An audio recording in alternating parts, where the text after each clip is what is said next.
नमस्कार, मैं पूजा। बिहार न्यूज में आपका स्वागत है। आज है 11 जून, दिन बुधवार। खबरों की ओर बढ़ने से पहले एक नजर आज की सुर्खियों पर।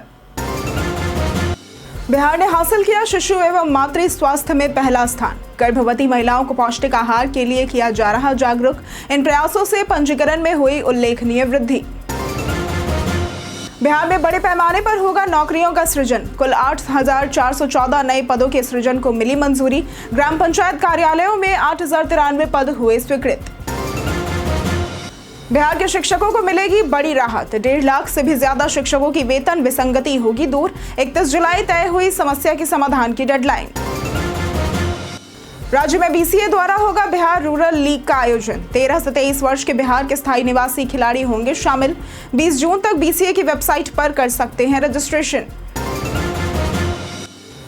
रोजमर्रा के काम आसान करने वाले हैं ये है 5 top AI apps. Chat GPT और जेमिनाई नोट्स या आर्टिकल लिखने में करते हैं मदद। कॉपिलॉट पावर पॉइंट प्रेजेंटेशन को बनाता है आसान। बिहार में जल्द बनेंगे डिजिटल जन्म और मृत्यु प्रमाण पत्र। 1999 के पुराने नियमों में होगा बदलाव। पंचायत सचिव स्तर पर जारी हो सकेंगे जन्म और मृत्यु प्रमाण पत्र। आईसीसी हॉल ऑफ फेम में शामिल होने पर धोनी का रिएक्शन। कहा, महान खिलाड़ियों के साथ अपना नाम देखना शानदार अनुभव। ये सम्मान पाने वाले 11वें भारतीय बने धोनी। चलिए अब बढ़ते अब तक की 25 बड़ी खबरों की ओर विस्तार से। एसएससी सीजीएल के 14,582 पदों पर निकली भर्ती। कर्मचारी चयन आयोग एसएससी ने कंबाइंड ग्रेजुएट लेवल यानी कि सीजीएल एग्जाम 2025 के लिए 14,582 पदों पर भर्ती हेतु ऑनलाइन आवेदन आमंत्रित किए हैं। आवेदन 4 जुलाई तक और फीस 5 जुलाई तक जमा की जा सकती है। विभिन्न पदों जैसे कि assistant section officer, inspector, sub inspector आदि के लिए अलग अलग आयु सीमा जैसे कि 18 से 27, 18 से 30, 20 से 30 और 18 से 32 वर्ष निर्धारित है, जिसमें आरक्षित वर्गों को छूट भी मिलेगी। योग्यता पदों के अनुसार ग्रेजुएशन है। टियर 1 परीक्षा 13 से 30 अगस्त और टियर 2 दिसंबर 2025 में होगी। चयन प्रक्रिया में टियर 1 क्वालिफाइंग और टियर 2 परीक्षाएं शामिल है। सामान्य वर्ग के लिए आवेदन शुल्क 100 रुपए है, जबकि महिलाओं और आरक्षित वर्ग के लिए उम्मीदवारों के लिए यह निःशुल्क है। जो आवेदन करना चाहते हैं और जिन्होंने आयोग की नई वेबसाइट ssc.gov.in से अपना वन टाइम रजिस्ट्रेशन यानी कि OTR प्राप्त नहीं किया है, उन्हें नया OTR प्राप्त करना होगा, क्योंकि ssc.nic.in से प्राप्त OTR नई वेबसाइट पर काम नहीं करेगा। बिहार ने हासिल किया शिशु एवं मातृ स्वास्थ्य में पहला स्थान। बिहार ने दिल्ली और उत्तर प्रदेश को पीछे छोड़ते हुए नवजात शिशुओं और गर्भवती महिलाओं की देखभाल में देश में पहला स्थान हासिल किया है। समेकित बाल विकास सेवाएं यानी कि ICDS निदेशालय की पोषण ट्रैकर रिपोर्ट के अनुसार माताओं को स्तनपान के लाभों और गर्भवती महिलाओं को पौष्टिक आहार के लिए जागरूक किया जा रहा है। इन प्रयासों से पंजीकरण में उल्लेखनीय वृद्धि हुई है। पिछले 6 महीनों में नवजात शिशुओं के पंजीकरण में 20 से 25 हजार और गर्भवती महिलाओं के पंजीकरण में 30 से 35 हजार प्रतिमाह की वृद्धि हुई है। नवंबर 2024 से मई 2025 तक नवजात शिशुओं पंजीकरण 2.27 लाख से बढ़कर 3.35 लाख से अधिक हो गया है और गर्भवती महिलाओं का पंजीकरण 5.10 लाख से बढ़कर 6.97 लाख से अधिक हो गया है। राज्य के जनजातीय परिवारों को मिलेगा पक्का मकान। बिहार में विशेष रूप से कमजोर जनजातीय समूहों के 1308 परिवारों को पक्के मकान मिलेंगे। प्रधानमंत्री जनजातीय आदिवासी न्याय महाअभियान PM जनमन के तहत प्रत्येक परिवार को 2.39 लाख रुपए की सहायता राशि मिलेगी, जिसमें शौचालय निर्माण और मजदूरी भी शामिल है। ये राशि 4 किस्तों में दी जाएगी। ग्रामीण विकास मंत्रालय ने 29 अप्रैल को इसकी स्वीकृति दी। इस योजना का लाभ उन्हीं परिवारों को मिलेगा जिनके पास पहले से पक्का मकान मौजूद नहीं है और परिवार का कोई सदस्य सरकारी नौकरी में नहीं है। बिहार के बांका, कैमूर, भागलपुर, गया, कटिहार, किशनगंज, मधेपुरा, नवादा, पूर्णिया और सुपौल जिलों में असुर, बिरहोर, बिरजिया सहित 9 जनजातियों को इसका लाभ मिलेगा। ये योजना केंद्र और राज्य सरकार की 60:40 की भागीदारी से चलेगी। बिहार में बड़े पैमाने पर होगा नौकरियों का सृजन। बिहार में युवाओं के लिए सरकारी नौकरी के अवसर बढ़ गए हैं। मुख्यमंत्री नीतीश कुमार की अध्यक्षता में हुई कैबिनेट बैठक में कुल 8,414 नए पदों के सृजन को मंजूरी दी गई है। इनमें से 8,093 पद ग्राम पंचायत कार्यालयों में क्लर्कों के लिए, जिनकी तैनाती पूरे राज्य में की जाएगी। इसके अतिरिक्त कृषि विपणन निदेशालय में 14 नए पद, पटना के लोकनायक जयप्रकाश नारायण अस्पताल में स्पोर्ट्स इंजरी इकाई के लिए 36 पद और मंत्रिमंडल सचिवालय विभाग के तहत वायुयान संगठन निदेशालय में 4 संविदा आधारित पदों का सृजन किया गया है। कैबिनेट ने PM जनमन योजना के तहत 9 जनजातियों को PM आवास योजना ग्रामीण का लाभ देने जैसे अहम फैसले भी लिए हैं। बिहार के शिक्षकों को मिलेगी बड़ी राहत। बिहार के सरकारी विद्यालयों में सेवारत 1.5 लाख से अधिक शिक्षकों की वेतन विसंगति जल्द दूर होगी। शिक्षा विभाग ने इस दिशा में कदम उठाते हुए 31 जुलाई तक इस समस्या के समाधान की डेडलाइन तय की है। ग्रीष्मावकाश के बाद शिक्षकों से वेतन विसंगति से संबंधित आपत्तियां ली जाएंगी और फिर उनके वेतन का पुनर्निर्धारण कर बकाये का भुगतान किया जाएगा। शिक्षा मंत्री सुनील कुमार ने बजट सत्र के दौरान बिहार विधान परिषद में शिक्षकों की वेतन विसंगति और सेवा निरंतरता का लाभ देने की घोषणा की थी। अब अपर मुख्य सचिव डॉक्टर एस सिद्धार्थ ने अधिकारियों को इसके लिए तैयार करने का निर्देश दिया है। गौरतलब है कि वर्तमान में माध्यमिक शिक्षकों से अधिक प्राथमिक शिक्षकों को वेतन मिल रहा है, जिससे कई विसंगतियां उत्पन्न हुई हैं। बिहार में जल्द बनेंगे डिजिटल जन्म और मृत्यु प्रमाण पत्र। नीतीश सरकार ने बिहार में जन्म और मृत्यु प्रमाण पत्र की प्रक्रिया को डिजिटल बनाने के लिए बिहार जन्म और मृत्यु रजिस्ट्रीकरण नियमावली 2025 को मंजूरी दी है। यह 1999 के पुराने नियमों को बदलेगा। अब जन्म और मृत्यु प्रमाण पत्र पंचायत सचिव स्तर पर ही जारी हो सकेंगे, जिससे ग्रामीणों को सुविधा मिलेगी। जन्म के 30 दिन के भीतर आवेदन करने पर पंचायत सचिव सीधे प्रमाण पत्र देंगे। 30 दिन से 1 साल में प्रखंड सांख्यिकी पदाधिकारी की अनुशंसा और 1 साल बाद BDO के पास आवेदन करना होगा। मृत्यु का पंजीकरण 21 दिनों के भीतर अनिवार्य है। प्रमाण पत्र पंचायत सचिव या नगर निकाय के रजिस्ट्रार कार्यालय से मिलेगा। यह नई व्यवस्था प्रक्रिया को सरल और तेज बनाएगी। अब सड़क पर खुले में दिखी गिट्टी बालू तो होगी कार्रवाई। बिहार राज्य शहरी आधारभूत संरचना विकास निगम यानी कि बुडको ने सभी ठेकेदारों को खुले में निर्माण कार्य करने से मना कर दिया है। निर्देशानुसार निर्माण स्थलों की घेराबंदी और ग्रीन पट्टी लगाना अनिवार्य है। बुडको के MD अनिमेश कुमार पराशर ने सड़क पर गिट्टी बालू रखने पर भी सख्त कार्रवाई की चेतावनी दी है। यह निर्णय पर्यावरण संरक्षण, वायु प्रदूषण नियंत्रण और आम लोगों को होने वाली असुविधा को कम करने के उद्देश्य से लिया गया है। नियमों का उल्लंघन करने वाले संवेदकों पर जुर्माना लगाया जा सकता है और उन्हें ब्लैकलिस्ट भी किया जा सकता है। बुडको ने सड़क मरम्मत कार्य को भी चरणबद्ध तरीके से करने का आदेश दिया है ताकि यातायात बाधित न हो। राज्य के 3 IAS अधिकारियों का हुआ तबादला। बिहार सरकार ने मंगलवार को 2 वरिष्ठ IAS अधिकारियों संजय कुमार अग्रवाल और दयानिधि पांडे को केंद्रीय प्रतिनियुक्ति पर भेजा है। संजय कुमार अग्रवाल को कृषि एवं किसान कल्याण मंत्रालय भारत सरकार में संयुक्त सचिव नियुक्त किया गया है। इसके अतिरिक्त 3 अन्य IAS अधिकारियों का भी तबादला हुआ है। पंकज कुमार 1997 बैच को कृषि विभाग का प्रधान सचिव बनाया गया है। वो जांच आयुक्त, खाद्य एवं उपभोक्ता संरक्षण विभाग और बिहार राज्य खाद्य एवं असैनिक आपूर्ति निगम के अतिरिक्त प्रभार में भी रहेंगे। पंकज कुमार पाल जो कि 2002 बैच के हैं, उन्हें लोक स्वास्थ्य अभियंत्रण विभाग का सचिव नियुक्त किया गया है। मनोज कुमार सिंह जो कि 2009 बैच के हैं, उन्हें ऊर्जा विभाग के सचिव बनाया गया है। राज्य के कई जिलों में पिंक बस पास के लिए कैंप का होगा आयोजन।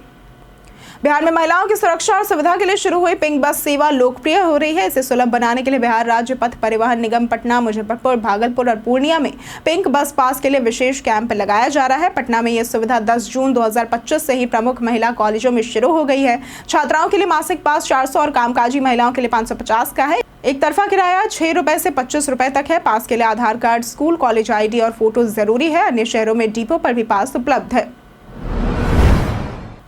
राज्य में BCA द्वारा होगा बिहार रूरल लीग का आयोजन। बिहार क्रिकेट एसोसिएशन यानी कि BCA बिहार के गांव-गांव से क्रिकेट प्रतिभाओं को खोजने के लिए बिहार रूरल लीग यानी कि BRL 2024-25 का आयोजन कर रहा है। इस लीग का उद्देश्य उन युवा खिलाड़ियों को मंच प्रदान करना है जो अब तक मुख्यधारा के क्रिकेट से जुड़ नहीं पाए। 13 से 23 वर्ष के बिहार के स्थायी निवासी खिलाड़ी 20 जून तक BCA की वेबसाइट पर रजिस्ट्रेशन कर सकते हैं। खिलाड़ियों का चयन पंचायत, ब्लॉक और जिला स्तर पर टैलेंट हंट के माध्यम से होगा, जिसके बाद सुपर लीग और फाइनल मुकाबले खेले जाएंगे। इस लीग में लगभग 10,000 खिलाड़ियों के भाग लेने का अनुमान है। रोजमर्रा के काम आसान करने वाले ये हैं 5 टॉप AI ऐप्स। आज के डिजिटल युग में आर्टिफिशियल इंटेलिजेंस ने जीवन को स्मार्ट बना दिया है। ChatGPT सवालों के जवाब, ईमेल और आर्टिकल लिखने जैसे काम करता है। गूगल का जेमिनी टेक्स्ट, इमेज कोडिंग और ट्रांसलेशन में मदद करता है। तो वहीं ऑफिस के काम के लिए माइक्रोसॉफ्ट का कॉपिलॉट वर्ड, एक्सेल और पावर पॉइंट में सहायक है। स्टूडेंट्स और रिसर्चर्स के लिए डीपसीक नोट्स बनाने और टॉपिक समझाने में उपयोगी है। तो वहीं एलन मस्क का Grok social media platform X पर ट्रेंडिंग टॉपिक्स और न्यूज एनालिसिस करता है। ये AI ऐप्स रोजमर्रा के कामों को आसान और तेज बनाने में मददगार साबित होते हैं। बिहारी बर्थडे स्पेशल में बात होगी राजद सुप्रीमो लालू प्रसाद यादव की। लालू प्रसाद यादव, जिनका जन्म 11 जून 1948 को बिहार के गोपालगंज में हुआ, राष्ट्रीय जनता दल यानी कि राजद के अध्यक्ष और एक प्रमुख भारतीय राजनेता हैं। उन्होंने 1990 से 1997 तक बिहार के मुख्यमंत्री के रूप में कार्य किया। इसके बाद 2004 से 2009 तक उन्होंने केंद्र की यूपीए सरकार में रेल मंत्री का पद संभाला। वे 15वीं लोकसभा में सारण से सांसद भी रहे हैं। 1977 में जनता पार्टी के टिकट पर पहली बार लोकसभा पहुंचे और बाद में 2 बार विधानसभा सदस्य और विपक्ष के नेता भी रहे। चारा घोटाले में दोषी ठहराए जाने के बाद उन्होंने लोकसभा की सदस्यता गंवा दी थी। बता दें कि आज के दिन बिहार के सभी जिलों में दलित वंचित समाज के गांवों एवं टोलों में गरीबों को भोजन कराया जाएगा। गरीब बच्चों के बीच पठन सामग्री दी जाएगी, साथ ही पौधरोपण भी किया जाएगा। इसके साथ ही राजद समर्थकों द्वारा राबरी आवास पर 78 पौंड का केक भी काटा जाएगा। गंगा पथ पर बनेगा 500 दुकानों का vending zone. Patna smart city limited ने शहर के ट्रैफिक और वेंडिंग में सुधार के लिए 2 प्रमुख परियोजनाओं के टेंडर को अंतिम रूप दे दिया है। दीघा गोलंबर के पास गंगा पथ पर 15.45 करोड़ रुपए की लागत से एक व्यवस्थित वेंडिंग जोन बनेगा। इसमें बिना सीमेंट या सरिया के प्री फैब्रिकेटेड फैब्रिक से बनी 500 दुकानें होंगी। ये पोर्टेबल कियोस्क के रूप में डिजाइन की गई हैं। 4.65 करोड़ रुपए की लागत से बोरिंग रोड चौराहा कदमकुआ वेंडिंग जोन के पास मौर्या लोक परिसर गेट नंबर 1 पर हाइड्रोलिक बाइक पार्किंग बनेगी। प्रत्येक यूनिट में 96 बाइक खड़ी करने की क्षमता होगी। ये पूरी तरह से ऑटोमेटेड सिस्टम पर आधारित होगी और इसे 3 महीने में पूरा करने का लक्ष्य रखा गया है। भविष्य में अन्य इलाकों में भी ऐसी परियोजनाएं शुरू करने की योजना है। रक्सौल एयरपोर्ट के लिए भूमि अधिग्रहण की समस्या अब होगी दूर। पूर्वी चंपारण जिले के रक्सौल एयरपोर्ट के विस्तार का रास्ता साफ हो गया है। भूमि अधिग्रहण में आ रही बाधा जल्द दूर होगी। कैबिनेट ने इसके लिए 207.70 करोड़ रुपए की राशि स्वीकृत कर दी है। एयरपोर्ट अथॉरिटी की मांग पर एसआईए के कार्य अंतिम चरण में है और 20 जून तक अंतिम रिपोर्ट आने के बाद 139 एकड़ नई जमीन का अधिग्रहण शुरू हो जाएगा। पहले से 137 एकड़ जमीन उपलब्ध है। 1962 में स्थापित ये एयरपोर्ट उड़ान योजना में शामिल है, जिससे आसपास के क्षेत्रों की आर्थिक स्थिति मजबूत होगी और नागरिक सुविधाओं में वृद्धि होगी। 6 गांवों की लगभग 400 रैयतों की जमीन का अधिग्रहण किया जाएगा। पंकज त्रिपाठी की क्रिमिनल जस्टिस सीजन 4 की शानदार सफलता। बिहार के पंकज त्रिपाठी की वेब सीरीज क्रिमिनल जस्टिस का 4था सीजन ओटीटी पर खूब पसंद किया जा रहा है। कोर्ट रूम ड्रामा ये सीरीज 2 हफ्तों में 18.7 मिलियन व्यूज के साथ सबसे ज्यादा देखी जाने वाली वेब सीरीज में से एक बन गई है। दिलचस्प बात तो ये है कि यह आंकड़ा पिछले सीजन के कुल व्यूज यानी कि 23 मिलियन के करीब है और मैक्स की रिपोर्ट के अनुसार 2 जून से 8 जून 2025 के सप्ताह में सीरीज ने 10.3 मिलियन व्यूज हासिल किए हैं और स्ट्रीमिंग ओरिजिनल्स में पहला स्थान बरकरार रखा है। पंकज त्रिपाठी की सफलता लगातार जारी है। योजनाओं का लाभ पाने के लिए जनगणना में सही जानकारी है जरूरी। जनगणना सरकारी योजनाओं के लाभ के लिए महत्वपूर्ण है। इसमें सही जानकारी देना जरूरी होता है। परिवार के सभी सदस्यों का नाम, उम्र, लिंग, शिक्षा, आय, धर्म और जाति एक्यूरेटली दर्ज कराना चाहिए। आधार, राशन और पैन कार्ड जैसे पहचान पत्र तैयार रखने चाहिए। कुछ भी नहीं छुपाना चाहिए, जिससे आपको सही योजना का लाभ मिल पाए। अपने रहने का सही पता और मकान की स्थिति बताएं, चाहे वो कच्चा हो या फिर किराए का। अपनी सही आर्थिक स्थिति जैसे कि आय, रोजगार भी बताएं, क्योंकि मनरेगा और आयुष्मान जैसी योजनाओं का यही आधार है। यदि कोई दिव्यांग, विधवा या वृद्ध या बेरोजगार है तो इसकी जानकारी भी अवश्य दे, जिससे पेंशन और स्वरोजगार योजनाओं में पात्रता बन सके। थोड़ी सी लापरवाही भी आपको सरकारी योजनाओं से वंचित कर सकती है।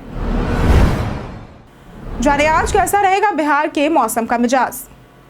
अगले 24 घंटों के दौरान अधिकतम और न्यूनतम तापमान में कोई भी विशेष परिवर्तन आने की संभावना नहीं है, जिसके बाद तापमान में गिरावट आने की संभावना है। प्रदेश का मौसम शुष्क बने रहने की संभावना जताई गई है। राज्य के उत्तर भाग के जिलों के कुछ स्थानों पर मेघ गर्जन और वज्रपात के साथ तेज हवा चलने की संभावना है। अगर बात करें आज के अधिकतम तापमान की, तो आज का अधिकतम तापमान 40 से 42 डिग्री और न्यूनतम तापमान 26 से 28 डिग्री रहने की आशंका जताई गई है।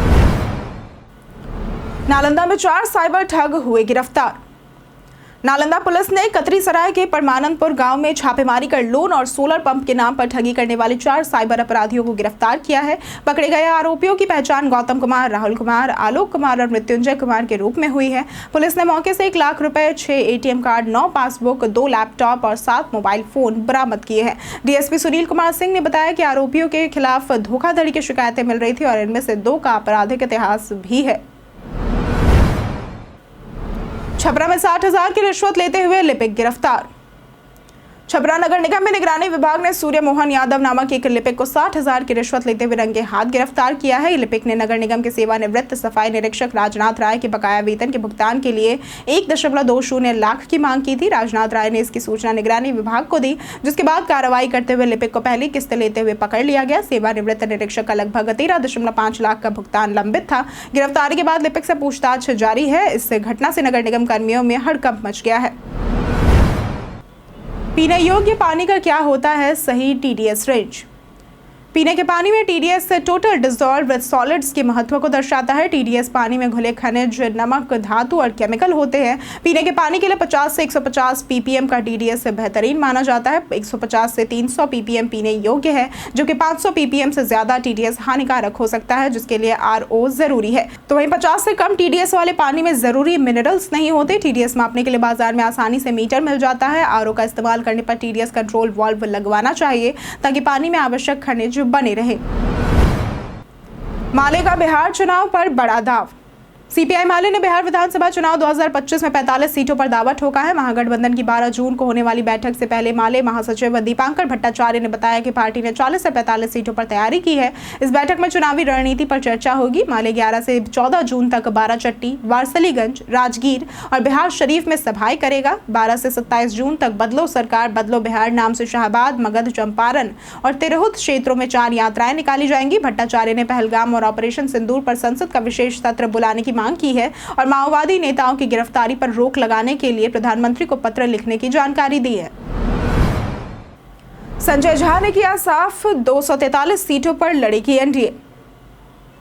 बिहार में आगामी विधानसभा चुनाव को लेकर राजनीतिक माहौल गर्मा गया है। एनडीए में उस समय हलचल मच गई जब चिराग पासवान ने सभी 243 सीटों पर चुनाव लड़ने की बात कही, लेकिन संजय झा ने स्पष्ट किया कि एनडीए एकजुट होकर सभी सीटों पर चुनाव लड़ेगा। उन्होंने लालू प्रसाद यादव के अपराध और कानून व्यवस्था को लेकर किए गए दावों का खंडन करते हुए कहा कि उनके शासनकाल में बिहार में अराजकता थी। संजय झा ने यह भी बताया कि वे ऑपरेशन सिंदूर के तहत विदेश दौरे से लौटने के बाद प्रधानमंत्री नरेंद्र मोदी से मुलाकात करेंगे और उन्हें अपने अनुभव साझा करेंगे। 12 जून को कांग्रेस राज्य के 25 जिलों में करेगी आंदोलन।